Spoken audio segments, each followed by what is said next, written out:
Rasuah, apa tanggungjawab kita?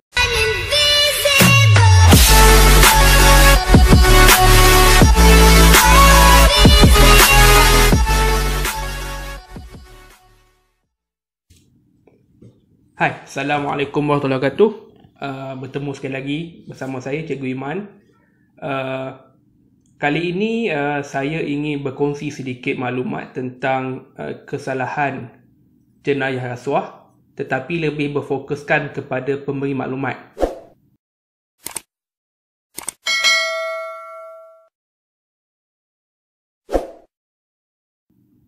Tahukah anda, Akta SPRM 2009 menetapkan bahawa sesiapa yang gagal melaporkan permintaan ataupun pemberian rasuah jika sabit kesalahan boleh dipenjara atau denda atau kedua-duanya sekali.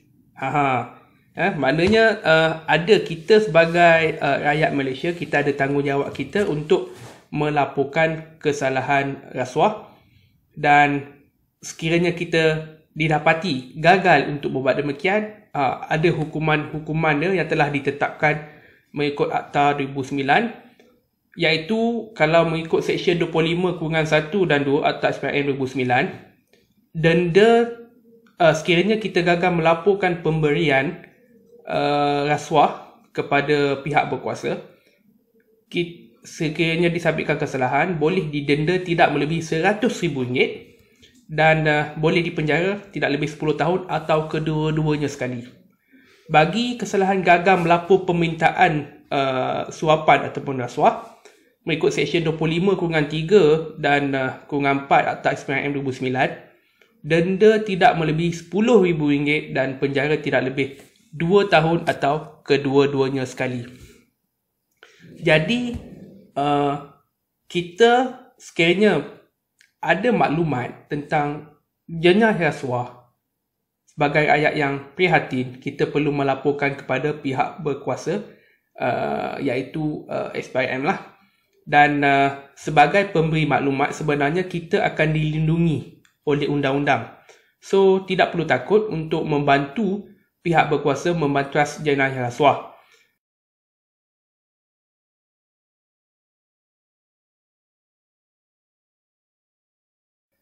SPRM sentiasa memastikan kerahsiaan maklumat yang diberikan, dan pemberi maklumat akan dilindungi serta tidak boleh didedahkan maklumat pemberi maklumat tadi kepada mana-mana pihak dalam apa jua keadaan. Mana-mana yang membuat pendedahan mengenai jenayah rasuah berdasarkan pengetahuannya dikenali sebagai pemberi maklumat. Maknanya sekiranya anda ada maklumat dan anda menyampaikan maklumat tersebut kepada pihak berkuasa, bermakna anda sekarang ini termasuk dalam kategori pemberi maklumat. Dan setiap pemberi maklumat dilindungi di bawah Seksyen 65 Akta SPRM 2009. Selain pada itu, pemberi maklumat juga boleh dilindungi di bawah Akta Perlindungan Pemberi Maklumat 2010, Akta 711. Dan mengikut akta ini, Seksyen 7-1-A, identiti pemberi maklumat serta maklumat yang diberikan adalah dirahsiakan dan tidak boleh didedahkan kepada sesiapa pun, termasuk semasa perbicaraan di mahkamah. So, begitulah orang kata kerahsiaan tentang pemberi maklumat itu memang betul dijaga mengikut undang-undang. Dan di bawah Akta Perlindungan Saksi 2009 juga, pemberi maklumat yang menjadi saksi bagi sesuatu kes dilindungi di bawah akta tersebut, iaitu Akta Perlindungan Saksi 2009. Jadi Akta 711 ataupun Akta Perlindungan Pemberi Maklumat 2010 sebenarnya terpakai pada semua, termasuklah yang berada di sektor awam dan swasta. Semua badan kerajaan, agensi kerajaan, jabatan kerajaan persekutuan maupun kerajaan negeri, pihak berkuasa tempatan, badan berkanun dan syarikat-syarikat swasta. Maknanya akta ini terpakai pada semua. Dan apa bentuk perlindungan yang diberikan kepada pemberi maklumat ni? Mengikut akta tersebut, perlindungan maklumat sulit seperti maklumat mengenai identiti, pekerjaan, alamat kediaman, tempat pekerjaan dan lain-lain maklumat yang berkaitan lah. Jadi semua ini akan dirahsiakan daripada didedahkan. Dan pemberi maklumat juga dijanjikan kekebalan daripada tindakan sivil ataupun jenayah yang cuba dikenakan terhadap pemberi maklumat. Sebagai contoh, seseorang pemberi maklumat tidak boleh disaman atau didakwa oleh pihak yang didedahkan kelakuan tidak wajarnya. Dan pemberi maklumat juga akan diberikan perlindungan terhadap tindakan yang boleh mendatangkan mudarat kepada pemberi maklumat tadi. Sebagai contoh, seorang pemberi maklumat telah memberi maklumat mengenai perbuatan rasuah majikannya. Jika majikannya ingin mengambil tindakan balas, ataupun kita panggil balas dendam lah, seperti membuang kerja kepada si pemberi maklumat, maka pemberi maklumat itu dilindungi di bawah akta ini.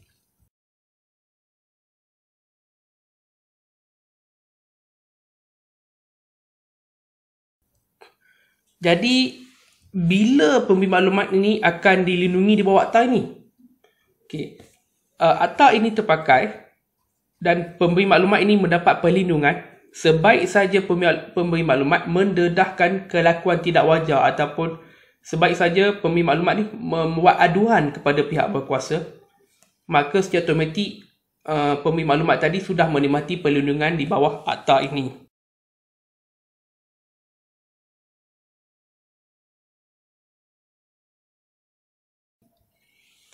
Tetapi di dalam sesetengah keadaan, pembatalan perlindungan juga boleh terjadi, atau dalam erti kata yang lain, perlindungan kepada pemberi maklumat tadi boleh dibatalkan dalam beberapa keadaan. Kalau kita tengok seksyen 11 Akta 711 tadi, antara sebab-sebab pembatalan perlindungan antara lainnya ialah pemberi maklumat itu sendiri telah menyertai kelakuan tidak wajar. Maknanya dia sendiri terbabit dalam kesalahan jenayah rasuah tadi. Yang kedua, pemberi maklumat itu membuat pernyataan palsu ataupun aduan palsu pada pihak berkuasa. Secara automatiknya perlindungan tadi telah terbatal. Dan pendadahan tadi, pendadahan adalah menyusahkan, dan juga pendadahan dibuat semata-mata untuk mengelak daripada dibuang kerja.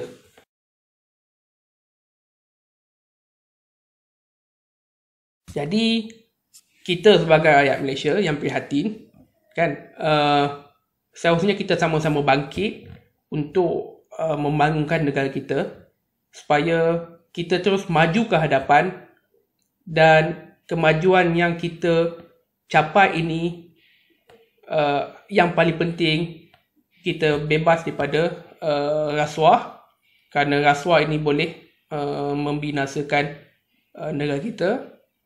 Jenayah rasuah juga boleh meruntuhkan bangsa kita.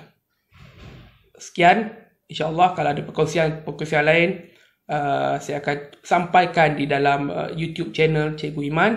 Jangan lupa like dan subscribe channel Cikgu Iman. Assalamualaikum.